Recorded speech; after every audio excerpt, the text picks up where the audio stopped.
Hi, I'm Michael Peter Langevin. What you're about to see is the last half hour of a 2-hour webinar I gave on Andean and Amazonian ceremony and myth. Funny thing, every time I sing my imitation or remembered shaman songs, they don't record. So I thought I'd record the whole 2 hours, but I only recorded the last half hour. So get a feel anyway. I also put up a whole pre-recorded one. This one will give you a feel what it's like. We had just come out of a meditation on the center of the Andean cross, the center of your heart, the center of the universe, the center of everything, the center of nothing, the center of the void. It was a good meditation. It was a good group that gathered. And I'm doing 4 more. One this coming Friday, which is the 23rd of May, one the 30th of May, one the 6th of June, and one the 13th of June. Love to have you join us. Go to my website, michaelpeterlangevin.com, and get all the information. Thank you.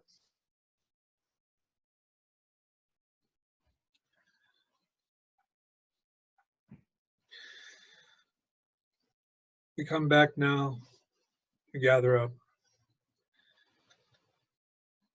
We've touched the undefinable. We've passed through the edge of the void. We are more in control of our thought processes, our spirits, our moods, our energies. We can return here and remind ourselves at any point. We go back up the rainbow. From the white, we go to the ultraviolet. From the ultraviolet to the violet. From the violet to the blue.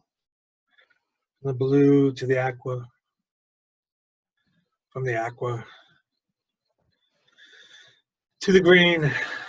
From the green to the yellow. From the yellow to the brown. The brown to the black. We're back to our worlds, to ourselves, changed, improved. We give thanks, all the gods and goddesses and energies, to the north, south, east, and west, to the earth, air, fire, and water, to ourselves for being better beings.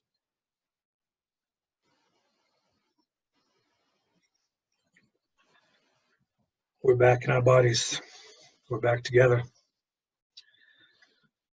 Good opportunity for questions or asking towards anything anyone want to do? Want to ask any question? Jeannie and David, you missed the beginning of this, but I pre-recorded a version of it that I'm going to post tomorrow or the next day that you can look at if you want. Okay. Thank you. My pleasure. Good to see you both. I've been telling my stories as I do, and the importance to me of myth and legend. I guess it's a great time for one of my other worn-out favorite jokes.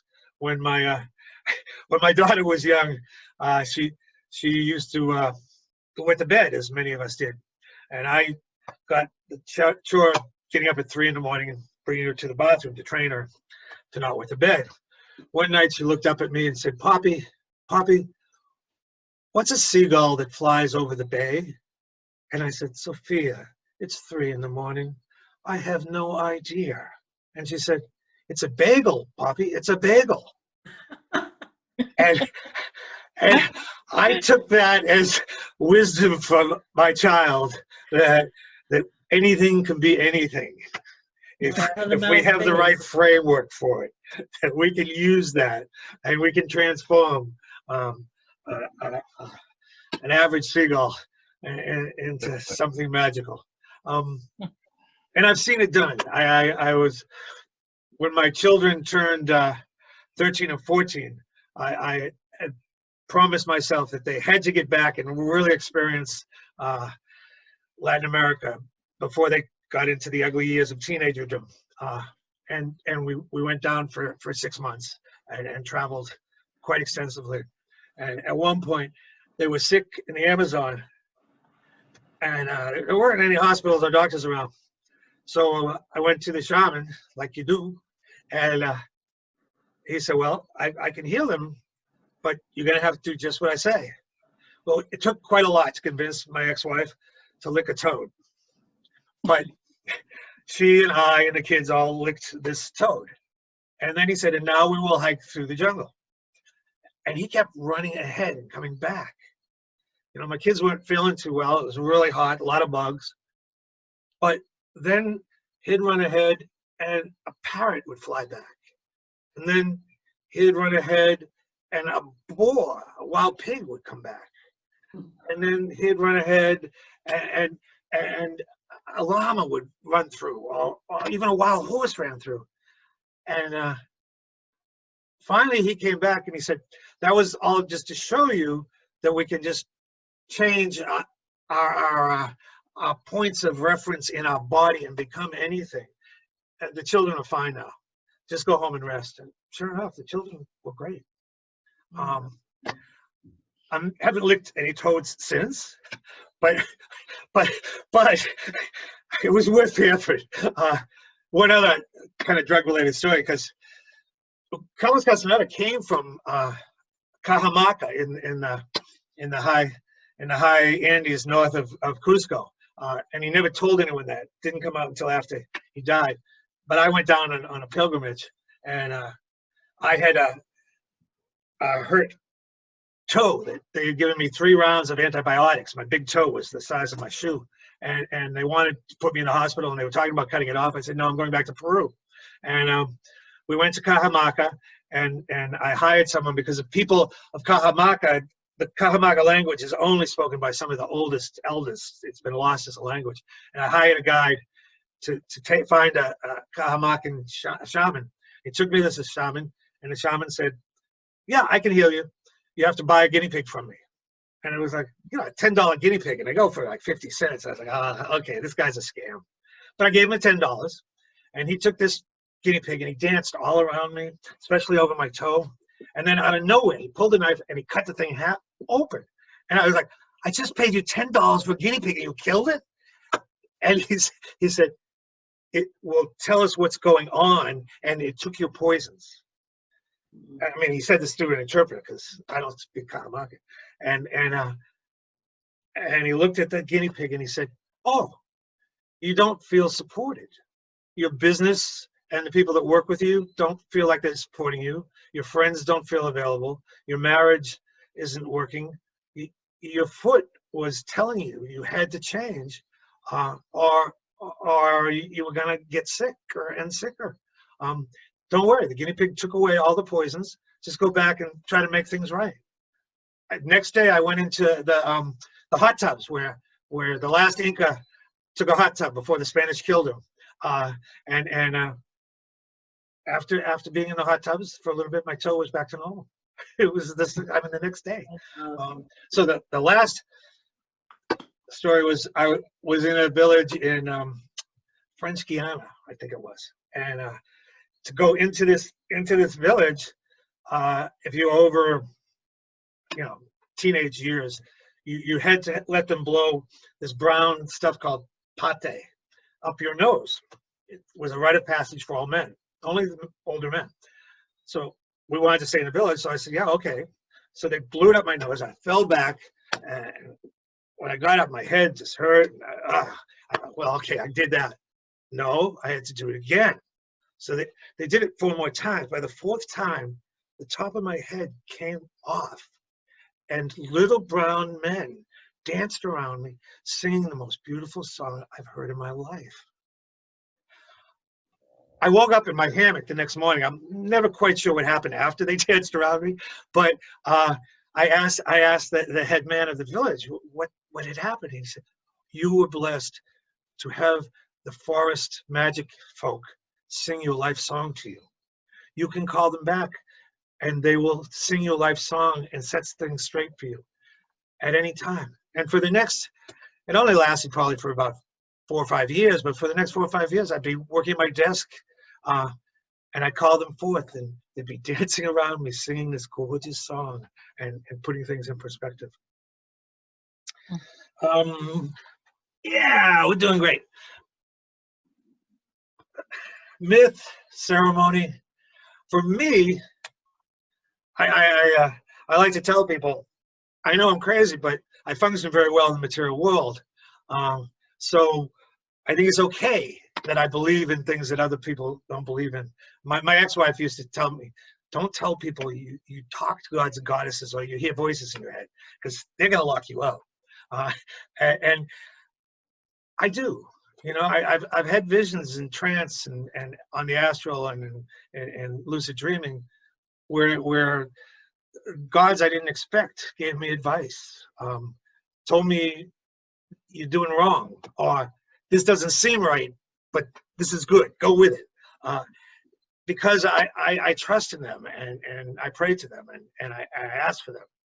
And ceremony, Sophia and I have blessed to live by this beautiful creek, and we have a fire by it. And sometimes the two of us go down and we pick branches of pine trees. And we take turns dancing around the fire. She sings much nicer than me. And either getting rid of what's been bothering us.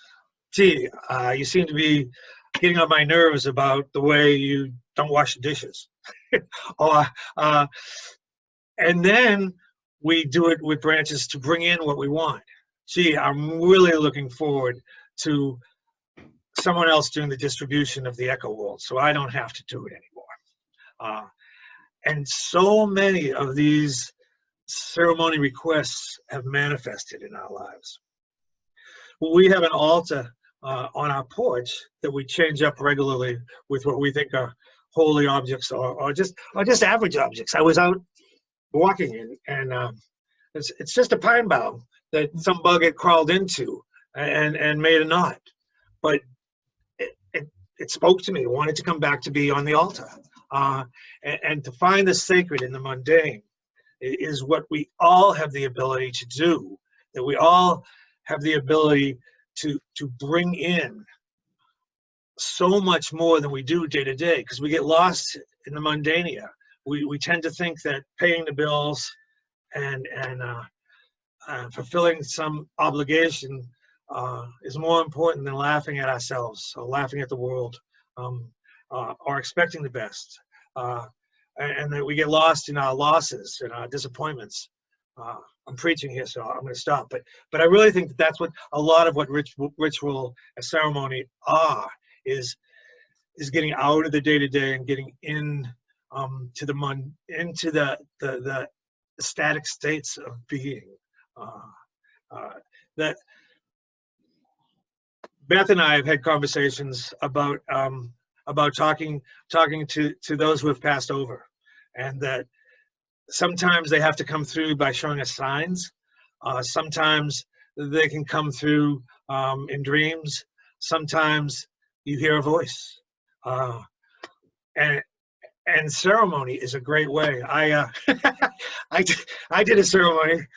At first, Sophia wasn't quite sure about this one, but I did a ceremony because my father was an amateur French gourmet chef, and I wanted to cook Sophia a really special meal.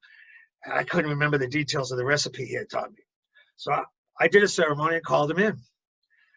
And Sophia said she's never heard me talk like that my accents and the way of enunciation was different. And gosh, if I didn't make one of the best meals I've ever cooked. I think my father came in and made the meal, well, made me make the meal.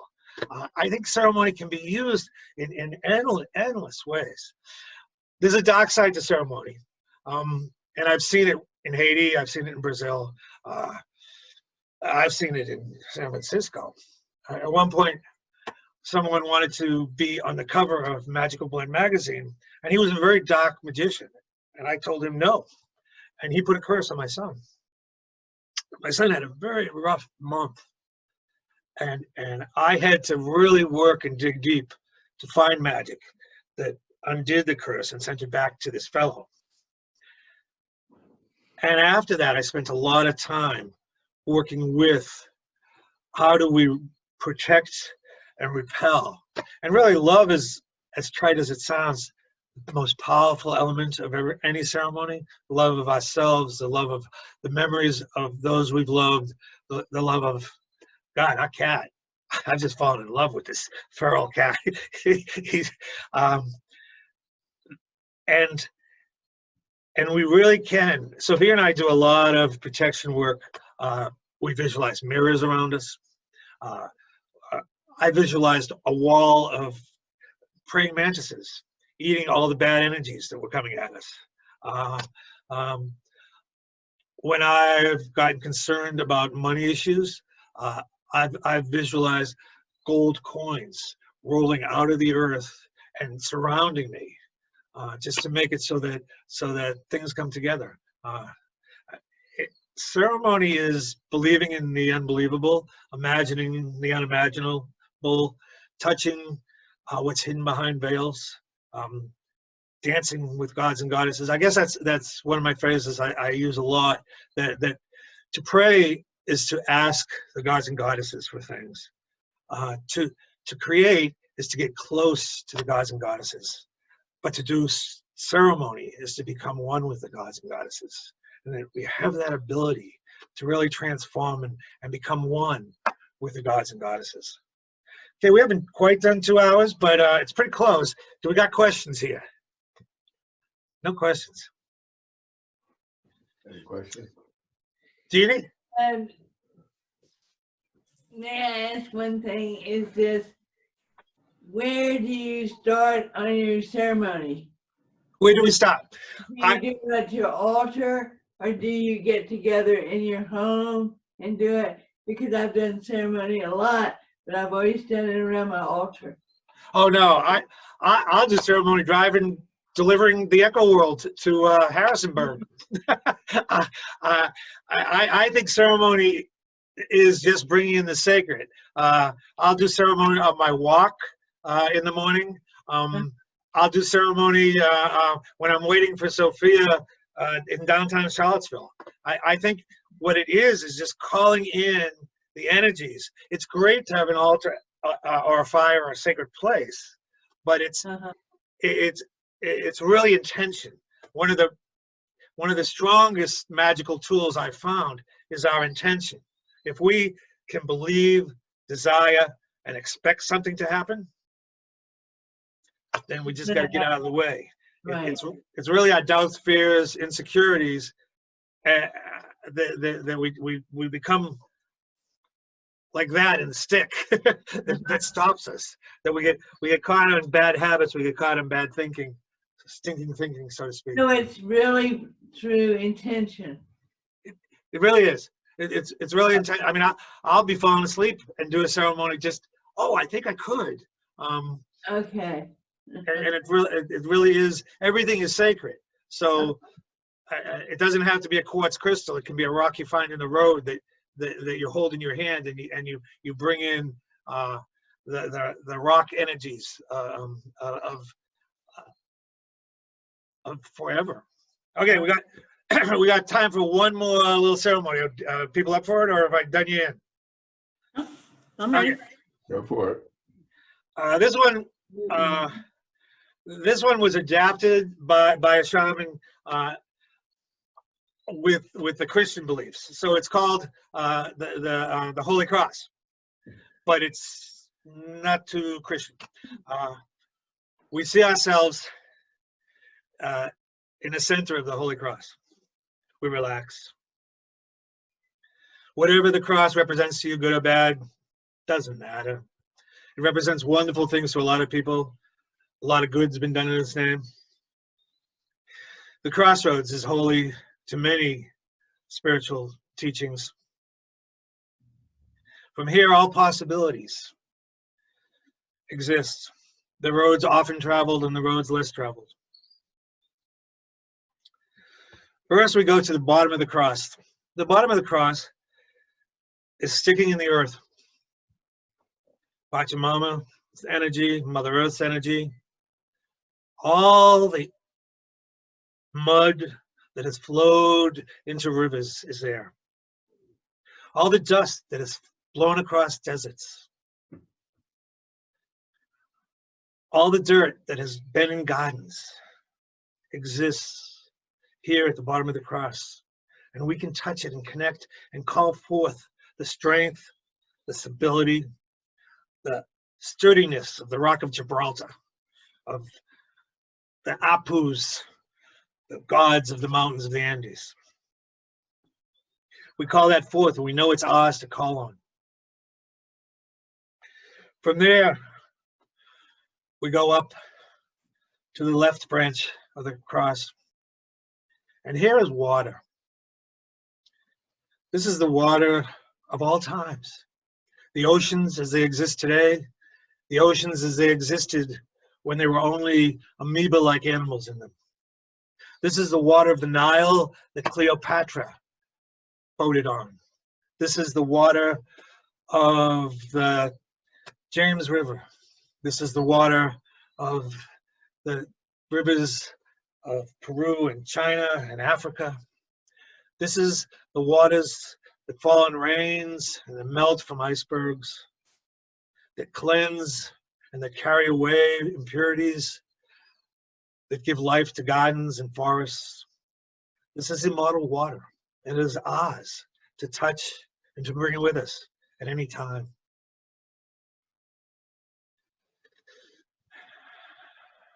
It will wash us clean. It will carry us forth. From here, we go to the next branch of the cross. If that was the left, this is the right. This is fire. This is passion. This is the fire that has burned in volcanoes. This is the fire that has burned in forest fires. This is the fire that burns in the inspiration of an artist, a writer, a lover, anyone who's caught up in what they're doing. This is a fire that we have in us that we can reignite at any time. This is the fire that burned down Rome. This is the fire that burns in the Amazon today. This is the fire that burnt in the first caveman's home and cooked his food. This is fire immortal throughout time, and it is ours to touch and to experience and to call forward. And of course, the top is air, wind. Air that gives all life. Wind that blows away the leaves. That hurricanes that can blow down buildings. Wind that has existed through history. The breeze that blew on lovers. The breeze that blew on babies' cheeks. The breezes that blew when generals conquered, the breezes that blew when factories were built. The air that was breathed by the dinosaurs, by the pterodactyls, by the bees, by all humans. This is air that gives life, that corrodes iron, that feeds fire.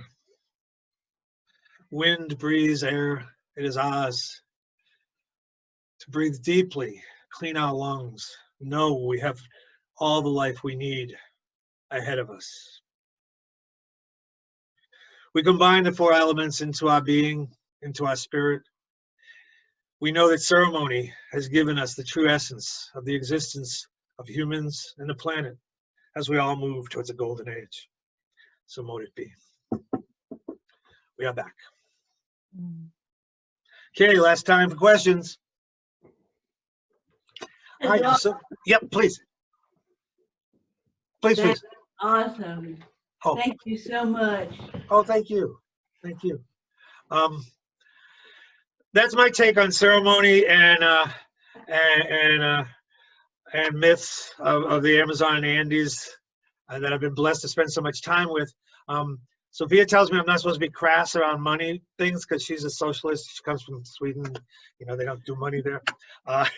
So I won't go into details, but I'm doing 4 more that I do have to charge for it. And the details are on my blog and on my Facebook page. And, you know, it could be me alone doing them.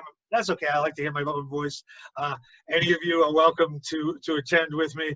I like to tell your friends. And I'm going to go specifically into what Pacha Mama has told me and how she feels and what the ceremony of the Apus, which was the knotted ropes that the Incas used as their written word, means, and many other things. So I just really enjoyed sharing my passions with all of you and having you all here. Thanks.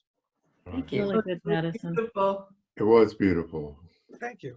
Thank you so much. Thank you. Okay, we'll be in touch with all of you, I'm sure. All right. Take care. Bye. Bye-bye. Bye. Said end, but then it didn't end. Are they really still burning the